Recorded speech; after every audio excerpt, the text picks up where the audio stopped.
નમસ્કાર. આપણે રાજ્યપાલને ભણીએ એની પહેલાં હું અમુક સવાલો તમને પૂછવા માંગુ છું. બરાબર? મને એમ કહેજો બેટા, રાજ્યપાલ અનુસૂચિ 3 પ્રમાણે શપથ લે? હા. બરાબર? રાજ્યપાલ અનુસૂચિ 3 પ્રમાણે શપથ નથી લેતો. બરાબર? એ અનુચ્છેદ 159 159માં અનુચ્છેદ પ્રમાણે કયા શપથ લે છે બેટા? તો protect, preserve and defend the constitution. એવી રીતે બીજા કોણ શપથ લેતું હતું બેટા એ રીતે? હા, કોણ લેતું હતું? રાષ્ટ્રપતિ. બરાબર? તો એ તમને ખ્યાલ છે. પછી મને એમ કહો બેટા, અ, જે રાજ્યપાલ જે છે, હવે રાજ્યપાલ એ ખરેખર આપણે શું સમજીએ છીએ કે કેન્દ્ર સરકારનો શું છે? એજન્ટ સમજીએ છીએ. બરાબર? એવું નથી. જુદા જુદા ચુકાદા આપણે ભણીશું ત્યારે આપણને એનો ખ્યાલ આવશે. બરાબર? એ આપણો ભરમ તૂટી જશે થોડુંક આમ. હવે અહીંયા એક વસ્તુ વિચારો બેટા કે રાજ્યપાલ એ બંધારણીય વડો છે કે નહીં રાજ્યનું? પણ દેખ લો, એના માટેની કોઈ ચૂંટણીની વ્યવસ્થા નથી. બરાબર? બારોબાર ઉપરથી આપણે સેન્ટરમાંથી એની નિમણૂક કરવામાં આવે છે. કોણ નિમણૂક કરે બેટા? રાષ્ટ્રપતિ. તો રાષ્ટ્રપતિ નિમણૂક કરે એ એક્ઝિક્યુટિવ બાબત થઈ કે નહીં? એનો મતલબ રાજ્યપાલની નિમણૂક એ બી union council of minister headed by prime મિનિસ્ટરની એડ એન્ડ એડવાઇસ પર જ છે બેટા. બરાબર? આમ એ રીતે છે. એટલે સરકારો બદલાય તો રાજ્યપાલ ચેન્જ થઈ જાય એવું હોય, પણ એવું નથી બેટા. બરાબર? એવું નથી બોલું છું. બરાબર? એના માટે આપણે ગવર્નન્સમાં કમ્પ્લેટ ભણીશું એને, કે રાજ્યપાલનો હોદ્દાનું કેટલું મહત્વ છે. એના માટેના આપણે આયોગો બધા ભણીશું. એ બી હું તમને કહીશ. બરાબર? સરકારી આયોગ છે, પૂંચી આયોગ છે, એ આયોગ પણ તમને સમજાય. હવે મહત્વની બાબત પોલિટીની અંદર મારે સમજાવવા જેવી કઈ છે બેટા? તો દેખ લો, રાજ્યપાલને આપણે નિમણૂક કરીને તો કેનેડાના જે બંધારણ છે, બરાબર, એનો સ્ત્રોત એ છે. પણ એક આપણે ભારતીય બંધારણનો ધારો 1935 પણ છે બેટા. ભણ્યા ને બેટા આપણે ગવર્મેન્ટ ઓફ ઇન્ડિયા એક્ટ 1935? તો એના આધારે પણ છે અને કેનેડાના બંધારણ પરથી પણ લીધું છે. હવે આપણે પોલિટિકલ સ્ટેબિલિટી લાવવાની હતી. કયો શબ્દ બોલવાનો બેટા? પોલિટિકલ સ્ટેબિલિટી લાવવાની હતી, રાજકીય સ્થિરતા લાવવાની હતી. શું લાવવાની હતી બેટા? રાજકીય સ્થિરતા લાવવાની હતી. એના માટે આપણે શું કર્યું? ગવર્નરની નિમણૂક કરી સ્ટેટ લેવલે. બરાબર? આમ એટલે આમ દેખવા જાવ બેટા તો ગવર્નરની નિમણૂક એ પણ આપણું quasi federal state with unitary tilt જ છે એક ટાઈપનું. બરાબર? હે ને? કેન્દ્ર તરફનો ઝુકાવ જ છે બેટા રાજ્યપાલનો. તો સાહેબ એવું તો રાજ્યપાલનું કયું મહત્વ છે? બરાબર? એ જોઈ લઈએ. હવે તમને એમ કે બેટા રાજ્યપાલની નિમણૂક કોણ કરે? આવડવું જોઈએ. બરાબર? રાજ્યપાલની નિમણૂક કોણ કરે બેટા? બોલો.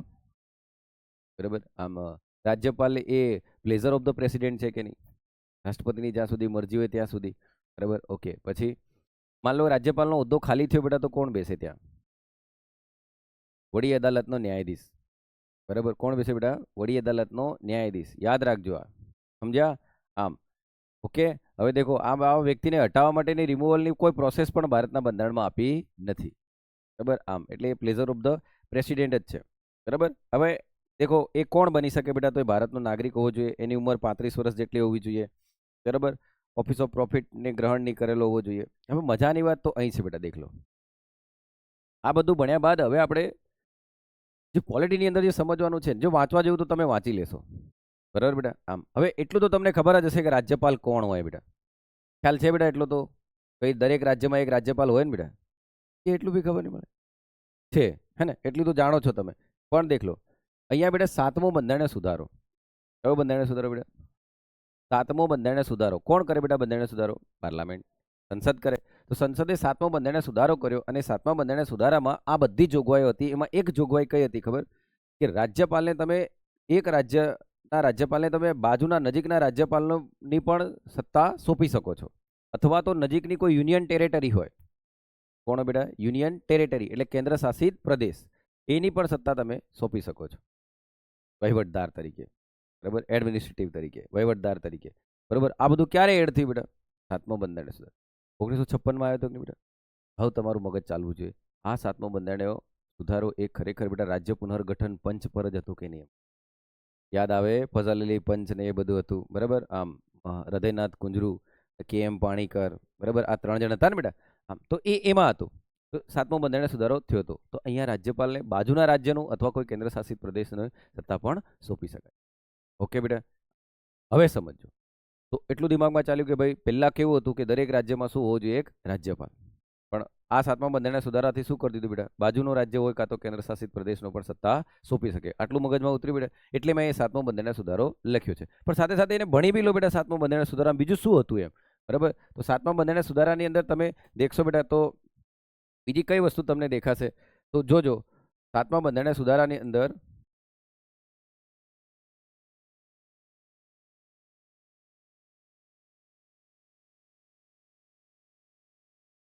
દેખો શું કહે છે ખબર બેટા, અબોલિશ એટલે નાશ કરવો, બરાબર, અબોલિશ એટલે નાશ કરવો. અબોલિશ ધ એક્ઝિસ્ટિંગ એટલે હમણાં છે classification of state part A, part B, part C, D, આમને અબોલિશ કરી એની જગ્યાએ 14 અને 6, 14 રાજ્યો અને 6 યુનિયન ટેરિટરી બનાવવાની કીધું હતું બેટા. એવું એનો મતલબ સ્ટાર્ટમાં આપણી જોડે કેટલા રાજ્યો હતા? 14. હમણાં કેટલા છે? હમણાં કેટલા છે? હમણાં કેટલા રાજ્યો છે? 28 છે ને. હાય રામ, અટેક લાવો હું, બરાબર. આમ તો કેટલા છે બેટા? 28, બરાબર. આમ તો સ્ટાર્ટમાં 14 હતા બેટા, 28 થઈ ગયા. ફરી એક નવું બનવા જઈ રહ્યું છે બેટા. કયું બની રહ્યું છે તમને ખબર છે? બરાબર, નહીં બને પણ બની બી જાય બેટા. શું ખબર કયું છે બેટા? બોલો. હું નહીં બોલી શકું બેટા, બરાબર. 28. તો દેખ લો શું કીધું બેટા કે અબોલિશ કરી દો એ બી સી ડી ને અને 14 બનાવી દો. આવું ક્યાં કોને કીધું બેટા? 7મા બંધારણ. પછી શું કીધું બેટા? Extend the jurisdiction. બેટા જ્યુરિસ્ડિક્શન એટલે અહીંયા લોકો જ્યુરિસ્ડિક્શન એટલે ને ક્ષેત્રાધિકાર. હવે ઘણાને જ્યુરિસ્ડિક્શન એટલે કેવું લાગે ખબર? કે આ જીઓગ્રાફી હાથે હે. હા, ઘણાનો આવો આછો પાતળો ખ્યાલ હોય બેટા, બરાબર. આશા આશા જાણતા હોય એના આવ્યું હોય, બરાબર. જ્યુરિસ્ડિક્શન એટલે બેટા પનિશમાં બી જ્યુરિસ્ડિક્શન હોય, રીટનું બી જ્યુરિસ્ડિક્શન હોય, બરાબર. આમ જ્યુરિસ્ડિક્શન એટલે એનો એક્સટેન્ડ કેટલું કરો છો એ કોઈ પણ બાબત હોય તો એના માટે જ્યુરિસ્ડિક્શન બોલાય બેટા, બરાબર. હવે પોલીસ હશે ને બેટા તો અહીંયા આ પોલીસ આટલાથી એનાથી બહાર એનું મારું જ્યુરિસ્ડિક્શન નથી એમ કહેશે તો એ જીઓગ્રાફીના બેઝ પર બોલી રહ્યો બેટા. પણ હાઈકોર્ટ શું કહેશે? આ રીટ મારે જ્યુરિસ્ડિક્શનમાં નથી એમ બોલશે બેટા, બરાબર. કોઈ સજા હશે એમાં કાયદો એમ કહેશે કે આટલી પનિશ કરવી એ મારા જ્યુરિસ્ડિક્શનમાં નથી, બરાબર. આટલા મની લેવા એ મારા જ્યુરિસ્ડિક્શનમાં નથી. હવે સમજ્યા? તો જ્યુરિસ્ડિક્શન એ કોઈ બી વસ્તુ માટે તમે વાપરી શકો છો, એકલું જીઓગ્રાફી માટે નથી. આટલો ખ્યાલ રાખજો બેટા. ઓકે, તો extend the jurisdiction to high court to union territory. દેખ લો અહીં હાઈકોર્ટને કોની પાવર આલી દીધો બેટા? 7મું બંધારણ સુધારવા અહીં બી કામ લાગે બેટા. देख लो, provide for the establish of a common high court of 2 और मोर स्टेट. એનો મતલબ બે રાજ્યો વચ્ચે એક કોમન હાઈકોર્ટ પણ બનાવ દો તો હાઈકોર્ટ ચેપ્ટરમાં કામ લાગશે કે નહીં? બોલો કે આમ, બરાબર. પછી શું કીધું? Provide for the appointment of additional and acting જજ ઓફ ધ હાઈકોર્ટ. મતલબ ટૂંકમાં હાઈકોર્ટ સાથે આ 7મો બંધારણ સુધારો જોડાયેલો છે કે નહીં બેટા? એમ કહો સમજ્યા? તો આ 7મો બંધારણ સુધારો હાઈકોર્ટ સાથે છે, બરાબર. જો પેલો બહાર બોલી રહ્યો એના પર તમારું ધ્યાન છે બેટા, અને હું આટલું બોલું છું મારા પર ધ્યાન નથી, બરાબર. આમ આને શું કહેવાય ખબર બેટા? ધ્યાન ખેંચવાની ટેકનિક કહેવાય, બરાબર. ધ્યાન ખેંચવાની ટેકનિક કહેવાય. તમે માન લો રેલવે સ્ટેશન ગયા હોય બેટા, બરાબર. રેલવે સ્ટેશન વાળો ચા લઈ લો એમ નહીં કહેતો, ચાય લઈ લો ચાય એમ બોલશે. એ તમારું ધ્યાન આકર્ષવાની ટેકનિક છે બેટા. એ તમને એવું બી કહેશે, બરાબર, અકેલે અકેલે એમ. હવે ઘણા ટેન્શન આવે ગયો કેવા હું માગે છે એકલો જ છે લાગે એમ. એવું નથી, એ કેળા વેચવાની ટેકનિક છે એની. અકેલે અકેલે તમને એમ લાગે એકલો જ છે, કોઈ નથી એમ. નહીં સમજાય ને? હા, તો સમજો બેટા, અહીં ધ્યાન રાખો તમે. બહાર કોઈનો બી આવ્યું તો તરત તમારું તઈ ધ્યાન જતું રહ્યું, બરાબર. આમ હું વેલા કરી રહ્યો બેટા, બરાબર. મારું વેલા કરી રહ્યો તો કોળું તો થવું જોઈએ કે ભાઈ? આમ ગજબ છો યાર, બરાબર. બરાબર, બહાર કોઈ વેચવા વાળો ફેર્યો આવ્યો તો ધ્યાન તમારું થઈ જતું રહ્યું. 7મો બંધારણ સુધારો ખબર પડી બેટા. ઓકે, ચાલો અહીં દેખજો બેટા. હવે હું તમને થોડુંક હે ને થોડું એ વસ્તુ અમુક સમજાવવા માંગુ છું બેટા. શું યાદ રાખો બેટા કે રાજ્યપાલ કયા કયા કામ કરે? જેમ કે તમે રાષ્ટ્રપતિના તમને વિવેકાધીન પાવર યાદ રખાયા હતા કે નહીં? મેં રાષ્ટ્રપતિના વિવેકાધીન પાવર તમને યાદ રખાયા હતા. વિવેકાધીન પાવર સિવાયના બધા પાવર બેટા union council of minister headed by prime મિનિસ્ટરની એડ એન્ડ એડવાઇસ વારંવાર બોલી રાખને આપણે. પણ દેખ લો, એવી જ રીતે જો તમે રાજ્યપાલના ડિસ્ક્રિશનરી પાવર યાદ રાખ લો ને બેટા, રાજ્યપાલના ડિસ્ક્રિશનરી પાવર યાદ રાખ લો, એના સિવાયનું જેટલું હે એ એસ્કોમ કે મજા છે બેટા. અહીં એસ્કોમનું કંઈ ચાલતું જ નથી. દેખ લો કઈ રીતે તમે, બરાબર. એસ્કોમની કોઈ પણ સલાહ એના માટે ડિસ્ક્રિશનરી. અહીં દેખ લો એ રેડી. વેન આ કોન્સ્ટિટ્યુશનલ એને આપેલા વિવેકાધીન પાવર કોને આપ્યા બેટા? ધ્યાનથી સાંભળજો. કોને આપ્યા? બંધારણે. કોને આપ્યા? દેખ લો, કોને આપ્યા? બંધારણે. કોને આપ્યા? બંધારણે. કોને આપ્યા? રાજ્યપાલને. હા, તો કયા મળ્યા હતા? When they have to reserve the bill for the consideration of the president. ઓ, તો એને એમ લાગે કે આ બિલને આરક્ષિત રાખવું પડે એવું છે. કોની? રિકન્સિડરેશન માટે રાષ્ટ્રપતિ. તો કોઈ બિલ આવ્યું, હવે એની જોડે બિલ ક્યારે આવે બેટા?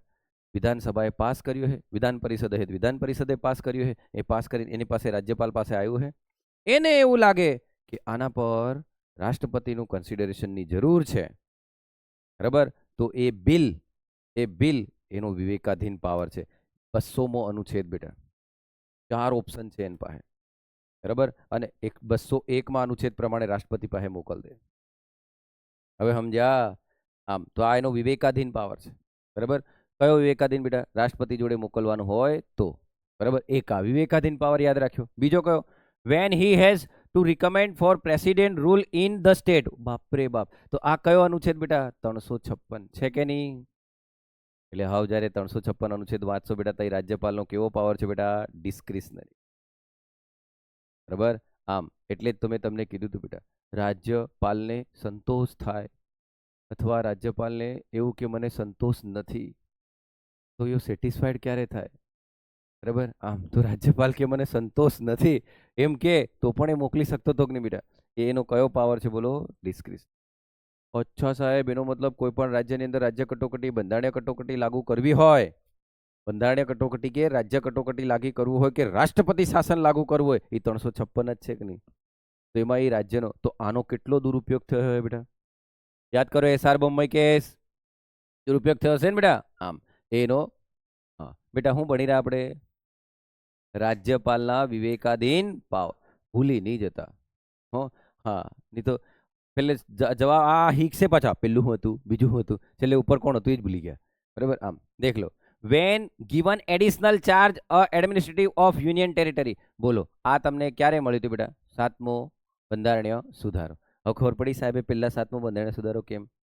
હવે ઘણા કહે સાહેબ આ લીટી અંગ્રેજીમાં લખેલી ને તમારી નામ કઈ ખબર જ નહીં પડતી. એટલી તને ખબર પડતી है, ગિવન એટલે આપવું, એડિશનલ એટલે વધારાનો ચાર્જ, અને એડમિનિસ્ટ્રેટિવ એટલે વહીવટદાર, યુનિયન ટેરિટરી એટલે કેન્દ્ર શાસિત પ્રદેશ. ક્યાં સુધી રોંધણા રોવો ભાઈ? બરાબર. તો ચોખ્ખું ચટાનું ગુજરાતી કરો શું થાય બેટા? જ્યારે કોઈ નજીકની કેન્દ્ર શાસિત પ્રદેશનો વહીવટદાર તરીકેની સત્તા એને આપવામાં આવે, બરાબર, ત્યાં એ પોતાની રીતે રેગ્યુલેશન કરશે કે નહીં, એ એનો વિવેકાધીન પાવર. 3 વિવેકાધીન પાવર યાદ રહ્યા, જે બંધારણે આપ્યા કે નહીં બેટા? બરાબર. અને આ કારે એડ થયો બેટા? તો મૂળ બંધારણે તો આ 2 આલ્યા તક નહીં, પ્રેસિડેન્ટ રૂલ લાગુ કરવું અને બોલો બિલ રાષ્ટ્રપતિના કન્સિડરેશન માટે મોકલવાનું, એ મૂળ બંધારણે આપ્યા હતા કે નહીં બેટા? તો 7મા બંધારણીય સુધારા બાદ આ એડ થયું. હવે મજાની વાત અહીં છે બેટા, અહીંયા 356 લાગુ થાય બેટા, તો ખરેખર ક્યારે લાગુ કરી શકે? તો આપણા બંધારણના ઘડવૈયાઓ કીધું હતું કે ભાઈ આ અલ્ટિમેટ ક્યારે આને લાગુ કરવાનો ખબર? કે કોન્સ્ટિટ્યુશનલ મશીનરીઓ વ્યવસ્થિત કામ નહીં કરતી હોય, બંધારણ પ્રમાણે વહીવટી તંત્ર કામ નહીં કરતું હોય, અને છેલ્લે પીક પોઈન્ટ આવી જાય તો જ લાગુ કરજો, બાકી આને લાગુ કરતા નહીં. કેમ? કારણ કે હું સાચવવાનું છે ફેડરલ સંભાય તંત્ર સાચવવાનું છે. પણ બેટા આનો તો પોલિટિકલ વિલ તરીકે ઘણા ઉપયોગ થયા બેટા. આ કોઈ દાડો નહીં ઉપયોગ કરવાનો, એમ કે 121 વખત ઉપયોગ કર્યો કે નહીં? એટલે આવું છે બેટા. ઠીક છે, યાદ આવી ગયું બેટા? હવે દેખ લો માર છોરો, આ ડિસ્ક્રિશનરી પાવર કોને આપ્યા બેટા? બોલો, કોન્સ્ટિટ્યુશને, બરાબર. હવે સિચ્યુએશનલ શું? સિચ્યુએશન આવી જાય તો શું? તો સિચ્યુએશનમાં શું છે બેટા? દેખ લો કે for appointing chief minister after no party get clear majority when the incumbent dies in the office. વાહ, એનો મતલબ કોઈ પાર્ટીને બહુમતી મળી જ નહીં. યાદ કરો, સિંગલ પાર્ટી અને પ્રી પોલ અલાયન્સ, બરાબર, સિંગલ લાર્જેસ્ટ પાર્ટી અને પ્રી પોલ અલાયન્સ, ગઠબંધન કર્યા બાદ બી બહુમતી નહીં મળી, અને કોઈ પાર્ટીને પણ બહુમતી નહીં કરી મળી, તો રાજ્યપાલ પાછી સિચ્યુએશનલી, બંધારણીય નહીં, સિચ્યુએશનલી એની જોડે ડિસ્ક્રિશનરી પાવર છે, પરિસ્થિતિજન્ય. શું બોલવાનું બેટા? પરિસ્થિતિજન્ય. એની પાસે એક એવો વિવેકાધીન પાવર છે કે એ વધારે વાળાની ઓછા વાળાને બી કહી શકે કે આવ અને બહુમતી સાબિત કરે. સમજ્યા બેટા? આમ હવે આનો ઉપયોગ કરી અને એમ કે 356 લાગુ કરું, મેળ ખાય બેટા? ના, ફ્લોર ટેસ્ટ તો કરાવવો જ પડે કે નહીં? કયો કેસ બેટા? SR Bombay.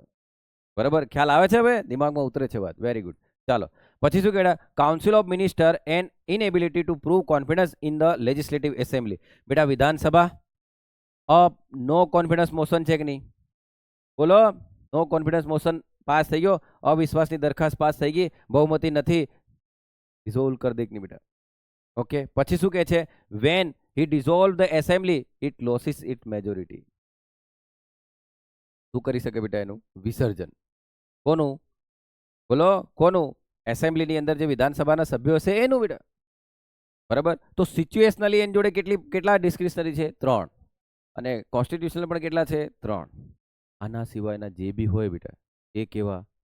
State council of minister headed by state council of minister headed by CM. પણ બેટા એક વાત કહું, ઈ બી એનો ડિસ્ક્રિશનરી એમ દેખાય. દેખ લો કઈ રીતે બેટા, દેખો કઈ રીતે એના બધા જ હોય. તો હવે તમે મને કહો બેટા, એવું ચાલે કે state council of minister headed by CM જે કે એ રાજ્યપાલ એને ડિસ્ક્રિશનરી પ્રમાણે રાષ્ટ્રપતિ પાસે બધું મોકલ દે બેટા, બધું મોકલ દે. કેમ કે એ શું કહી દે, આ તો રાષ્ટ્રપતિના કન્સિડરેશન માટે છે. કઈ બી બિલ આવે બેટા, કઈ બી બિલ આવે, આ તો સંયુક્ત યાદીનું છે કે, બરાબર, આ પોઈન્ટ સંયુક્ત યાદીનો છે કે, બરાબર, આ તો રાષ્ટ્રપતિના કન્સિડરેશન માટે છે.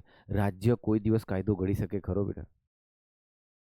એટલે બેટા અલગ અલગ આપણે આયોગો ભણીશું. એ આયોગોની અંદર કહેવામાં આવ્યું છે, બરાબર, કે યોગ્ય કારણો આપવાના, પછી જ રાષ્ટ્રપતિ પાસે મોકલવા. હવે ખબર પડી?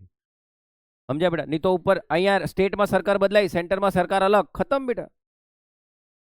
આ જ થયું ને આ સુધી આપણા ઇતિહાસમાં. ઓકે બેટા. બાકી સેન્ટર લેવલે તો શું છે બેટા? બોલો, સેન્ટર લેવલે તો શું કીધું એમને? Union council of minister headed by prime minister, જે એડ એન્ડ એડવાઇસ આવે એ પ્રમાણે કોણ બંધાયેલ છે? રાષ્ટ્રપતિ. એકવાર પુનઃ વિચારણા માટે મોકલે, બીજી વાર તો બંધાયેલ છે. એક્ઝિક્યુટિવ બાબતો કીધું તું નહીં? હવે ખ્યાલ આવે? અહીં એવું નથી, દેખ લો. અને આ પેલું ઉપર એડ કર્યું કયો બંધારણ સુધારો બેટા? 42-44. આના માટે કોઈ જોગવાઈ જ નહીં. હવે ખ્યાલ આવ્યો? આમ એટલે શું કરવું પડે બેટા? બોલો. આના માટે આયોગો બન્યા, અને રાજ્યપાલના તમામ આયોગો આપણે ગવર્નન્સ ટોપિકમાં ભણીશું. પોલિટીમાં હું તમને આટલું સમજાવી દઉં છું. ઓકે, જવું આગળ બેટા. ચાલો જોજો. આ પત્યા બાદ શું કે extension discretionary beyond the constitutional permissible is consider an attack on the elected government of the state and people's mandate. સાચી જ વાત છે કે નહીં બેટા? જો આવું જ આવી રીતે ડિસ્ક્રિશનરી એને મળ્યા કરશે તો શું થશે બેટા? ફ્રોડ ઓફ ડેમોક્રેસી કહેવાય કે નહીં? કારણ કે એમએલએઓને કોને ચૂંટીને મોકલ્યા બેટા? ત્યાંના રાજ્યના પીપલ હોય, મેંગો પીપલ હોય, આમ આદમી હોય, ચૂંટીને મોકલ્યા અને બધું જ રાજ્યપાલના હાથમાં હાલ દે. તો આ તો એક રીતે શું થયું બેટા? સેન્ટર તરફ જ ઝુકાવ થયો કે નહીં? ખ્યાલ આવે છે બેટા? આમ એટલે આ સેન્ટેન્સ તમને શું કહે છે? આ તો બિયોન્ડ કોન્સ્ટિટ્યુશનની ઉપર જતું રહ્યું કે, બરાબર, સમવાય તંત્રની હત્યા છે એમ કહેવાય કે નહીં બેટા? એટલે શું બનાવવા પડશે બેટા? આયોગ. અને આયોગ રિકમેન્ડેશન કરશે કે રાજ્યપાલ એજન્ટ નહીં હોવો જોઈએ, બરાબર, આમ રાજ્યપાલ વિધાનસભાની વાત માનવો જોઈએ. આ બધા આવશે બાબત, બરાબર. એમાં બે મેઇન છે બેટા, એક સરકારી આયોગ અને એક પૂંચી આયોગ, બરાબર. એ બે મદન મોહન પૂંચી આયોગ જે છે એ બે આપણે કમ્પ્લીટ ભણીશું, બરાબર. ટાઈમ મળશે તે હું હમણાં પોલિટીના લેક્ચરમાં જ લઈ લઈશ, પણ આ હમણાં તમને સમજાવો બેટા. ખ્યાલ આવ્યો? આ રાજ્યપાલના વિવેકાધીન પાવર દિમાગમાં આવ્યા? બોલો કે બેટા? આમ. અને આ શું કહેવાય બેટા? દેખ લો કે elected government of the state and people's mandate. Mandate આપણે આલ્યું ને બેટા, ગવર્નમેન્ટ ઇલેક્ટ આપણે કરી કે નહીં? એના પર અટેક છે કે નહીં બેટા? બરાબર. જો રાજ્યપાલ બધું જ રિકન્સિડરેશન માટે મોકલી દે, શું બાનું કરે બેટા? મારી જોડે ડિસ્ક્રિશનરી પાવર છે કે આ કાયદાને હું રિકન્સિડરેશન માટે કોની જોડે મોકલું? કે રાષ્ટ્રપતિ જોડે, બરાબર. અને એક વસ્તુ વિચારજો બેટા, એકવાર રાષ્ટ્રપતિ પાસે મોકલી દીધું ને બેટા, તો રાષ્ટ્રપતિ એને ગમે એટલી વાર પુનઃ વિચારણા માટે પાછો રિટર્ન મોકલી શકે. અને મજાની વાત તો એ છે બેટા, દેખ લો, તમને થોડી વાર બાદ સમજાવીશ આ કે કઈ રીતે આમાં હું તમને અહીંયા સમજાવીશ કે કઈ રીતે પછી રાજ્યપાલ હટી જ જાય છે, બધી બાબત રાષ્ટ્રપતિ જોડે જતી રહે છે, બરાબર. આમ એટલે પછી ચેન પૂરી નહીં થશે, સર્કિટ પૂરી નહીં થશે, બરાબર. આમ એટલે હમણાં સમજાવું થોડી વારમાં, એ તમને જોઈને કહું. દેખો બેટા, હવે અહીંયા દેખો અહીંયા શું કીધું બેટા? Governors power on state bill, બરાબર. કયો આર્ટિકલ બેટા? 200. શું કીધું પેલા? 200 આર્ટિકલમાં દેખ લો. Article 200 of the constitution gives 4 option. કેટલા ઓપ્શન આપ્યા બેટા? 4. The governor when a bill is presented to him after a state legislative assembly. એનો મતલબ સ્ટેટ લેજિસ્લેટિવ એસેમ્બલીએ પાસ કર્યા બેટા, પછી બિલ કોની જોડે ગયું? રાજ્યપાલ જોડે. ત્યારે એની જોડે 4 ઓપ્શન છે. પહેલું તો સહી કરી દે, બરાબર. બિલ તો બિલ પર સહી કરી દે, કાયદો બની ગયું. પણ બીજું શું બેટા? વિથહોલ્ડ. યાદ કરો, વિથહોલ્ડ. રાષ્ટ્રપતિ માટે બી શું હતું બેટા? વિથહોલ્ડ. વિટો બોલીએ ને આપણે બેટા, વિટો. તો આપણો વિટો રિજેક્શન નથી, આપણો વિટો શું છે બેટા? વિથહોલ્ડ. તો એ શું કરશે? દેખો, the governor can withhold assent preventing the bill from becoming law. The constitution lacks specific ground on which governor may withhold his assent, emphasizing and careful use of this power. ટૂંકમાં વિથહોલ્ડ વાળામાં શું આવે બેટા? સહી કરે, સહી નહીં બી કરે, પુનઃ વિચારણા માટે મોકલે, હોય કે નહીં બેટા, અથવા રાષ્ટ્રપતિ જોડે મોકલ દે. પણ જો રિઝર્વ ફોર પ્રેસિડેન્ટ કન્સિડરેશન, આ એનો ડિસ્ક્રિશનરી પાવર છે કે નહીં બેટા. રિઝર્વેશન એટલે શું બેટા? અનામત, આરક્ષિત કરી દે કે નહીં. બરોબર, તો પ્રેસિડેન્ટ માટે શું કરશે બેટા? બોલો, રિઝર્વ કરશે. અહીંયા તો પેલી જ કન્ડિશન ને બેટા, સહી કરે નહીં કરે, પુનઃવિચારણા માટે કરે, પોકેટ વીટો, બધું જ ને. બરાબર, અને અહીંયા તો તમને ખબર છે બેટા, કયો આપણે સસ્પેન્સિવ અને પોકેટ, એ ઓર્ડિનરી બિલ પર તો ડિસ્ક્રિશનરી હોય જ બેટા. સમજ્યા ને? આમ ચાલો અહીં દેખો, એટલે આગલા લેક્ચરો જોજો હો. પાછા return for reconsideration, the bill is not money. બરાબર, મની બિલ નહીં હોવું જોઈએ ને બેટા. બરાબર, ગવર્નર કે return it to the legislature for the reconsideration. જો મની બિલ નહીં હોય તો મોકલ દે બેટા. હવે દેખ લો બેટા, આર્ટિકલ 201 આર્ટિકલ 201 કોને કોની જોડે મોકલવાનું બેટા? પ્રેસિડેન્ટ જોડે. 200 એની જોડે 4 ઓપ્શન બેટા. 201 કોની જોડે મોકલવાનું? પ્રેસિડેન્ટ. મજાની વાત આવું છે બેટા, દેખજો. હવે મજાની વાત હવે છે, આખો મિચીન બેટા, આ હે ને બ્રેકિંગ ન્યૂઝ બન્યું હતું, અને આ બ્રેકિંગ ન્યૂઝ બની એટલે હું તમને યાદ રખાડું છું. છાપી દેજો બેટા દિમાગમાં. રાષ્ટ્રપતિ રાજ્યપાલ થાય ને, આમ ધારે તો બેટા કોઈ બિલ ને, કારણ કે એની જોડે સત્તા શું હતી ખબર?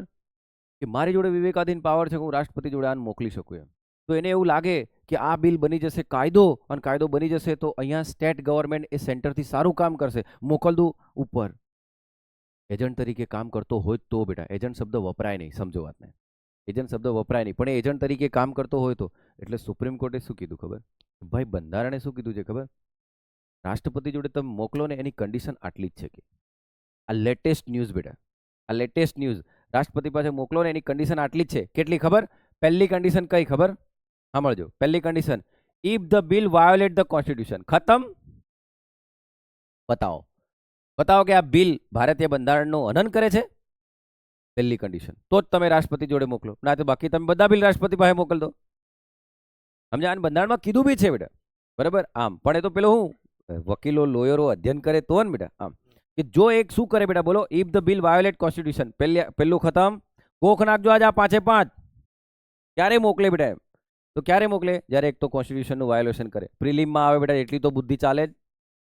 એટલી તો બુદ્ધિ ચાલે ને બેટા, કે કોનું વાયોલેશન નહીં કરવાનું? કોન્સ્ટિટ્યુશનનું ઉલ્લંઘન. વાયોલેશન એટલે ઉલ્લંઘન. ચાલો, ઇઝ અગેન્સ્ટ ડીપીએસપી લો. ડીપીએસપી એટલે બેટા કોણ? Directive principle of state policy. Directive principle of state policy, એની વિરુદ્ધ નહીં હોવું જોઈએ. એના પર હશે તો ઉપર મોકલશે. રાજનીતિના માર્ગદર્શક સિદ્ધાંત, ડીપીએસપી. ચાલો દેખ લો, હું કીધું? May involve some kind of conflict with union power. અચ્છા, એનો મતલબ યુનિયનના પાવર જોડે સંઘર્ષ થતો હોય.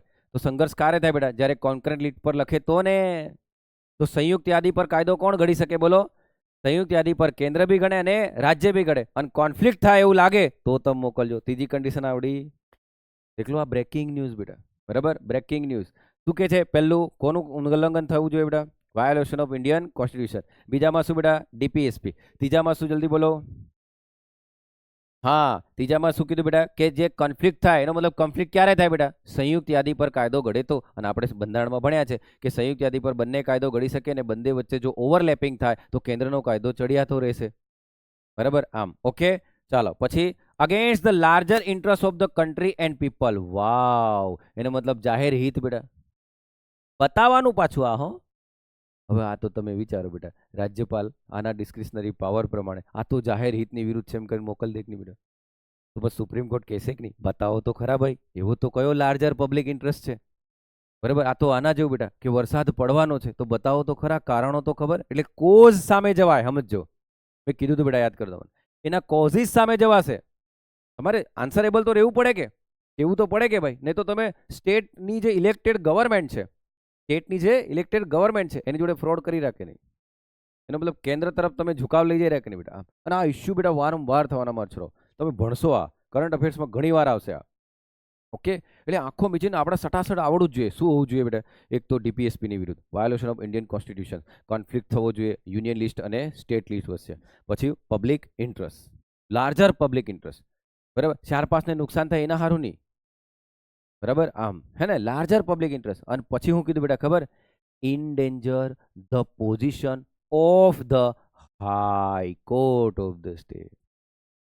મતલબ રાજ્યની સરકાર, રાજ્યની વિધાનસભા હાઈકોર્ટનો પાવર છીનવતી હોય એવું બિલ આવે ને બેટા, તો ક્યાં મોકલવાનું? તો પાંચમી કન્ડિશન તો મેન છે કે નહીં બેટા? અને આનો તો સ્પેસિફાય ઉલ્લેખ પણ કરેલો છે. તો દેખ લો બેટા, આ તમારો બ્રેકિંગ ન્યૂઝ હમણાંનો લેટેસ્ટનો, બરાબર? બોલો આવું ભણાવે કોણ? પહેલા મને એમ કહો. શીખવાડી રહો આટલું લોકોને ખબર બી નહીં. રાજ્યપાલ આખો વાંચી લે, બરાબર? પણ યાદ કરી લો બેટા, જેવું રાષ્ટ્રપતિનું છે એવું રાજ્યપાલનું નથી બેટા. રાજ્યપાલ તો કોઈ બી બિલ કન્સિડરેશન એમ કરીને મોકલ દે તો, બરાબર? તો અહીં પેલા કાયદો ઘડી ઘડીને મરી જાય, ટેબલો ઠોકી ઠોકીને મરી જાય બેટા, બરાબર? આમ ખ્યાલ આવે છે? તો બોલશો, બોલો પાંચે પાંચ કન્ડિશન 201 પ્રમાણે કઈ કઈ વસ્તુ બેટા યાદ કરો જલ્દી. પહેલું તો શું હવે જલ્દી બોલો? વાયોલેશન ઓફ ઇન્ડિયન કોન્સ્ટિટ્યુશન, બીજામાં ડીપીએસપી, ત્રીજામાં કોન્કરન્ટ લિસ્ટ, ચોથામાં લાર્જર પબ્લિક ઇન્ટરેસ્ટ અને છેલ્લે in danger of the position of high court. ખતમ બેટા, એટલું હશે તો જ મોકલી શકે. હવે સમજ્યા? તો અનુચ્છેદ 200 ને 201 અનાયાસે યાદ રહી ગયો કે નહીં બેટા? ક્રમબદ્ધ નહીં યાદ રાખ્યો આપણે, અનાયાસે યાદ રાખ્યો ને બેટા. ખબર બી નહીં પડે કે આ 200 ને 201 અનુચ્છેદ છે. 7મો બંધારણ સુધારો બી તો યાદ રહી ગયો કે નહીં બેટા? રાજ્યપાલના ડિસ્ક્રિશનરી પાવર બી તો યાદ રહ્યા કે નહીં? બરાબર. 356 બી તો યાદ રહ્યો કે નહીં? બોલો. હા, બરાબર. બેટા રાષ્ટ્રપતિ શાસન કયો અનુચ્છેદ? 356. રાજ્ય કટોકટી કયો અનુચ્છેદ? 356. બરાબર. અને બંધારણીય કટોકટી કયો અનુચ્છેદ? 356. સાહેબ હું તો આને અલગ અલગ સમજતેલો, યો એક જ સેરાલ, બરાબર? આમ રાષ્ટ્રીય કટોકટી કયું એમ કે તો 352 અને નાણાકીય કટોકટી કઈ એમ કે તો 360. ખ્યાલ આવે બેટા? આમ ઓકે. તો મારા છોરાઓ, મેં તમને આ જે સમજાવવાનો પ્રયત્ન કર્યો છે એ તમે ઘરે તૈયાર કરજો, બરાબર? આમ ઓકે. હવે અહીં દેખો બેટા, આ તમને હું સમજાવું, દેખ લો. દેખો બેટા, અહીંયા આ જે છે ને 200માં અનુચ્છેદમાં, આમ હવે અહીંથી દેખજો કે માન લો કે કોઈ કાયદો ઘડ્યો બેટા, બરાબર? તો પેલા કોની જોડે જાય બેટા? માન લો કે વિધાનસભાએ ઘડ્યો, વિધાનસભાએ ઘડ્યો, કોની જોડે ગયો બેટા? ગવર્નર જોડે. ગવર્નર જોડે ગયો. ગવર્નરને એમ લાગ્યું કે આ પેલી 5 કન્ડિશન યાદ આવે, 5 કન્ડિશન કોની જોડે મોકલી દીધું બેટા? રાષ્ટ્રપતિ. ઓકે. હવે યાદ રાખજો, ગવર્નરે કોની જોડે મોકલી દીધો બેટા? બોલો. રાષ્ટ્રપતિ જોડે. હવે ખરેખર બેટા સર્કિટ પ્રમાણે પાછું આમ આવવું જોઈએ કે નહીં? નહીં આવતું, નહીં આવતું. હવે સીધું રાષ્ટ્રપતિ કઈ મોકલી રહ્યો બેટા? રાજ્યની વિધાનસભા. એટલે આ બહાર થઈ ગયો કે નહીં બેટા? આ બહાર થઈ ગયો કે નહીં? આમ જો આમ પાછું આવતું તો સર્કિટ ખતમ થતી કે નહીં બેટા? આ બહાર થઈ ગયું. હવે યાદ કરો બેટા, હવે આને ફરી પાસ કર્યો, ફરી મોકલ્યો, પેલો ફરી પાછો મોકલે. આને પાસ કર્યો, ફરી મોકલ્યો, પેલો ફરી મોકલે. પાસ કર્યો, ફરી મોકલે. 15 વર્ષ સુધી ચાલ્યું બેટા આપણું ટેરરિઝમ વિરુદ્ધનું બિલ. ગુજકોટ ટોક કરીને બિલ જે હતું ને બેટા, 15 વર્ષ સુધી ચાલ્યું, ગયું આવ્યું. રાષ્ટ્રપતિએ સહી કરી જ નહીં કરું એમ કે પાછું રિટર્ન બેટા. કેમ ખબર બેટા? કારણ કે એક્ઝિક્યુટિવ જતો રહ્યો બેટા અહીંથી. એટલે સીધું કોની જોડે? રાષ્ટ્રપતિ. રાષ્ટ્રપતિ ક્યાં મોકલે બેટા? ફરી વિધાનસભા. એટલે તમારે એવું આવે બેટા કે સસ્પેન્સિવ વીટો રાષ્ટ્રપતિનો, અને આ રાષ્ટ્રપતિનો કેન્દ્રના સંસદના કાયદા વિશે હશે તો પુનઃ વિચારણા માટે એકવાર મોકલે, બીજી વાર સહી કરવી જ પડે. સમજ્યા? જ્યારે અહીં કેવું હતું બેટા? ગમે એટલી વાર પુનઃ વિચારણા માટે મોકલી શકે. હવે ખ્યાલ આવ્યો? સેન્ટરમાં સંસદમાં હશે તો રાષ્ટ્રપતિ શું કરશે બેટા? એક વખત સસ્પેન્સિવ વીટો વાપરશે, બીજી વાર તો સહી કરશે કે નહીં? પણ અહીંયા શું છે બેટા? ગમે એટલી વાર સસ્પેન્સિવ વીટો વાપરે. એટલે તમે આવું સ્ટેટમેન્ટ વાંચતા હશો કે આપણે રાષ્ટ્રપતિનો વિધાનસભાના કાયદા માટેનો સસ્પેન્સિવ વીટો એ સંસદ માટેના સસ્પેન્સિવ વીટો કરતા વિસ્તૃત છે અને વિશાળ છે. સમજ્યા? ત્યાં એક વખત પુનઃ વિચારણા માટે મોકલે, અહીંયા ગમે એટલી વાર પુનઃ વિચારણા માટે મોકલે. પણ કન્ડિશન શું? ગવર્નરે એકવાર રિકન્સિડરેશન માટે 201માં અનુચ્છેદ પ્રમાણે કોની જોડે મોકલ દેવો જોઈએ? રાષ્ટ્રપતિ પર. Are you getting my point બેટા? સમજે એને વંદન, બરાબર? બાકી વાંચ્યા જ કરજો પછી. ઓકે. એટલે સર્કિટ પૂરી થવી જોઈએ બેટા. સર્કિટ પૂરી નહીં થાય તો ખતમ. ઓકે બેટા? ચાલો અહીં દેખજો બેટા. હવે અહીંયા સમજજો constitutional role of the governor. તો દેખ લો ગવર્નર રોલ શું? તો there shall be a governor for each state. એનો મતલબ 153માં અનુચ્છેદ પ્રમાણે દરેક રાજ્યમાં એક ગવર્નર હોવો જોઈએ, એમ કીધું કે નહીં બેટા? તો તમને પૂછે દરેક રાજ્યમાં એક ગવર્નર હોવો જોઈએ, કયા અનુચ્છેદ પ્રમાણે? 153. બરાબર. શું કહે છે બેટા? The executive power of state shall be vested in the governor and shall be exercised by him directly or through officer subordinate of him. એનો મતલબ શું કહે છે બેટા? રાજ્યપાલ અને આ એસ્કોમ છે કે નહીં બેટા? તમામ એક્ઝિક્યુટિવ પાવર તમામ એક્ઝિક્યુટિવ પાવર રાજ્યપાલ અથવા એના દ્વારા નોમિનેટ કોઈ વ્યક્તિ અને એસ્કોમ થી ચાલે એવું કે છે બેટા. કયો અનુચ્છેદ? 154. સમજણ પડે છે બેટા? હું ફરી બોલું. દેખો 53 માં શું કહે છે? 153 માં શું કહે? દરેક રાજ્ય માટે એક રાજ્યપાલ હોવો જોઈએ. પણ બેટા દેખ લો 7મો બંધારણનો સુધારો થઈ ગયો કે નહીં? હે ને? એનાથી બદલાઈ ગયું આખું. બે રાજ્ય વચ્ચે બી હોય, કેન્દ્ર શાસિત પ્રદેશ ને એના માટે બી હોય. ઓકે, હવે 54 માં શું કીધું? તમામ executive power shell be vested કાં તો ગવર્નર દ્વારા નિમણૂક થયેલો કોઈ વ્યક્તિ, અને સાથે કોને મળીને કરવાનું? એસ્કોમ, state council of minister headed by CM. ખતમ બેટા 154. 153 શું બેટા? રાજ્યપાલ હોવો જોઈએ. તમામ વહીવટી સત્તા કોણ બેટા? એસ્કોમ અને રાજ્યપાલ અથવા રાજ્યપાલ દ્વારા નિમિત્ત કોઈ વ્યક્તિ, એવું 154 કીધું. ચાલો દેખ લો બેટા. A person to be eligible for appointment as a governor should be citizen of India and complete 35 years ago age. ઓહ, એનો મતલબ ગવર્નર કોણ બની શકે? ભારતનો નાગરિક હોવો જોઈએ. તેની ઉંમર કેટલી હોવી જોઈએ? 35. એવું ક્યાં કીધું બેટા? 157. હમણાં હું આજ બોલ્યો હતો કે બેટા ભારતનો નાગરિક હોવો જોઈએ, એની ઉંમર 35 હોવી જોઈએ. તો પણ ક્યાં લખેલું છે એવું? પછી દેખ લો બેટા. રેડી, અહીં દેખજો. The governor shall not be member of the legislative or parliament, shall not hold any office of profit, shall be entitle emolument and salary. 158. દેખ લો, એનો મતલબ પાર્લામેન્ટનો સભ્ય બી નહીં હોવો જોઈએ કે નહીં બેટા? બરાબર. ઓફિસ ઓફ પ્રોફિટ બી ગ્રહણ નહીં કરેલો હોવો જોઈએ કે નહીં? આવું ક્યાં લખેલું બેટા? 158. મજાની વાત અહીં છે, દેખ લો. There shall be council of minister with the chief minister headed aid and advise governor to exercise function expert in so far as he is by under constitution required exercise his function or any of his discretion. 163. હવે અહીં દેખજો બેટા. એ ready. Discretionary power president જોડે બી હતા કે નહીં?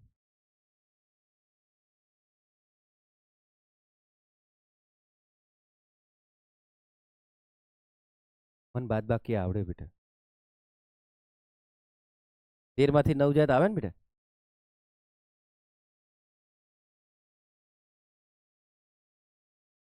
હવે સમજ્યા? તો 74 ની અંદર પ્રેસિડેન્ટ હતો કે નહીં બેટા? તો એનામ તમે હું એડ કરી દો બેટા. 89, 163 આવી જાય કે નહીં? Okay. The governor shall from time to time summons and prorogation the house and dissolve the legislative. 174. તો ગવર્નર પ્રેસિડેન્ટ જેમ હાઉસને બોલાવે એ રીતે દેખો બેટા, બોલાવવું, સત્ર સમાપ્ત કરવું. દેખો એડજન્ટ નથી બેટા, એ તો સ્પીકર હોય ને બેટા. બરાબર. મોખૂફ રાખે કોણ બેટા? સ્પીકર. બાકી બોલાવાનું, સમાપ્ત કરવાનું, સંયુક્ત બેઠક બોલાવવાનું બધું રાષ્ટ્રપતિ કરે કે નહીં? ભાઈ અહીં કોઈ સંયુક્ત બેઠક હા, બરાબર. આમ ત્યાં 6 મહિના હોય કે નહીં બેટા? અહીં 4 મહિના. ઓકે.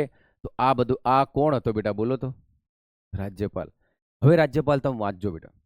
હવે રાજ્યપાલ વાંચજો. આયોગ સિવાય બધું તમને ખબર પડતી હશે. ઇવન આયોગની ભલામણો બી વાંચશો ને બેટા તોય તમને ખબર પડશે કે સર હું સમજાવી દઉં. એટલે બેટા મેઇન વસ્તુ મેં શું સમજાવ્યું ખબર? રાજ્યપાલના ડિસ્ક્રિશનરી પાવર શું છે, અને બીજું મેં શું સમજાવ્યું કે એવા કયા બિલ છે બેટા કે જે રાજ્યપાલ કોની જોડે મોકલી શકે? રાષ્ટ્રપતિ જોડે. બસ એ જ સમજવાનું હતું આખા એનામાં. પછી તો તમારે વાંચવાનું છે બેટા. બરાબર. રાજ્યપાલ કઈ પ્રત્યક્ષ પરોક્ષ ચૂંટણીથી થોડી બનેલો છે, નથી ને બેટા? એ તો પ્લેઝર ઓફ ધ પ્રેસિડેન્ટ છે કે નહીં? એ તો ઉપરથી કોણ મોકલે છે? અહીં રાષ્ટ્રપતિ મોકલે છે. આમ હવે દેખ લો બેટા, મારે એક આ પોઈન્ટ સમજાવવાનો થોડો રહી ગયો હતો. બરાબર. એને હું જલ્દી સમજાવી દઉં કે પ્રાઇવેટ બિલ શું છે અને પબ્લિક બિલ શું છે. આ રહી ગયું હતું અને આના સવાલ વારંવાર એક્ઝામમાં આવે છે, તો જોઈ લો બેટા. બરાબર. ઉતાવળ નથી. હાવ ધ જોશ. હા. પબ્લિક બિલ કોણ રજૂ કરે બેટા? મિનિસ્ટર જ. અને પ્રાઇવેટ બિલ કોણ રજૂ કરે બેટા? મિનિસ્ટર બી હોય અથવા એમપી બી કરે. જે મિનિસ્ટર નથી એવો એમપી કે જે મંત્રી નથી, એ બંને રજૂ કરે. બરાબર. It રિફ્લેક્ટ્સ policy of the government ruling party. અને આ શું છે બેટા? Stand of opposition party on public matter. કારણ કે એમપી બેટા વિપક્ષનો બી તો હોય કે નહીં? બરાબર. તો વિપક્ષ વાળો શું કરશે બેટા? ઓપોઝિશન સ્ટેન્ડ લેશે કે નહીં એની પાસે? એના માટે બી આવે. It has greater chance to be approved. એના ચાન્સ વધારે છે કે નહીં પાસ થવાના? આના ચાન્સ કેવા છે બેટા? ઓછા. બરાબર. Its rejection by the house amount of the expression of what parliamentary confidence in government may lead its rejection. કઈ જ ખબર નહીં પડી બેટા? વાંધો નહીં. એટલી તો ખબર પડી કે નહીં? જો એ પાસ નહીં થાય તો એવું સાબિત થઈ જાય કે ગવર્મેન્ટની બહુમતી નથી. અને ગવર્મેન્ટની બહુમતી નથી એનો મતલબ ગવર્મેન્ટ બહુમતી નહીં ભોગવતી બેટા, તો સરકાર પડી જવાની છે. રિજેક્શન. બરાબર. આના ચાન્સીસ વધારે છે બેટા રિજેક્શનના. કેમ? કારણ કે આ તો વિપક્ષ દ્વારા બી તો આવે કે નહીં બેટા? સમજણ પડી બેટા? આમ એટલે આના ચાન્સીસ બી પાસ થવાના ઘણા ઓછા છે, માંડ 1 2 કે 3 આયા છે આજ સુધી, બરાબર? આમ ઓકે, તો હાઉસ નો ઇમ્પ્લિકેશન. દેખો અહીંયા જો ની પાસ થાય તો શું થાય બેટા બોલો? સરકાર બહુમતીમાં જ નથી, તમારી બહુમતી નથી તો જ બિલ પાસ નહીં થયું ને ભાઈ. આમ ઓકે, ચલો અહીંયા its introduce in house require 7 days notice. કેટલા દિવસ પહેલા રજૂ નોટિસ આપવી પડે બેટા? 7. અહીં શું છે ખબર બેટા? 1 month. ઢગલો વાર પૂછ્યું બેટા. પ્રાઇવેટ મેમ્બર બિલ લાવવા માટે કેટલા મહિના પહેલા નોટિસ આપવી પડે? 1 મહિના પહેલા. પણ પબ્લિક બિલ હોય તો 7 દિવસ. આનો કેમ ઓછો ટાઈમ રાખ્યો? કારણ કે ગવર્મેન્ટ તો બિલ લાવવાની ને બેટા.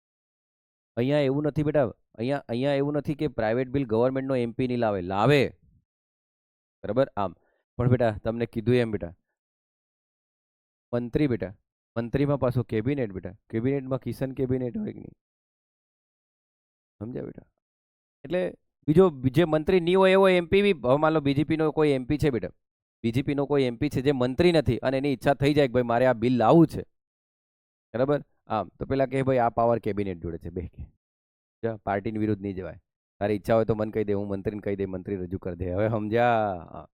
એટલે પ્રાઇવેટ બિલ આવા કરતા કયું બિલ લાવે બેટા લોકો? પબ્લિક બિલ, બરાબર? આમ પછી દેખો ઇટ ઇઝ ડ્રાફ્ટેડ, કોના દ્વારા ડ્રાફ્ટ થાય બેટા? Concern department in the consultancy with the law અને ડિપાર્ટમેન્ટ. અને આ કોની રિસ્પોન્સિબિલિટી બેટા? જે રજૂ કરે એની. આ કોણ ડ્રાફ્ટ કરશે બેટા? લો ડિપાર્ટમેન્ટ, કાયદા વિભાગ ડ્રાફ્ટ કરશે આને અને પછી રજૂ કરે. એમ નહીં કહેતા સાહેબ આ તો કોઈ નેતા રજૂ કરે, બરાબર? દેખી દેખીને બોલે હું હજુ, સમજ્યા? આમ સમજ્યા? અને બિલમાં હું હે એ જ નહીં ખબર હે, એ તો પછી વકીલો લડે તાર ખબર પડે, બરાબર? એના માટે એક હોય બેટા એટર્ની જનરલ, એ તમારે વાંચી લેવાનો બેટા. કોણ હોય બેટા? Attorney general. ઓકે બેટા? તો મારા છોરાઓ મેં તમને પબ્લિક બિલ પણ સમજાવ્યું, પ્રાઇવેટ બિલ પણ સમજાવ્યું, રાજ્યપાલનો હોદ્દો આખો સમજાયો, ઇવન જ્યુડિશરી પણ આપણે ખતમ કરી, બરાબર? એટલું જ છે. જય હિન્દ.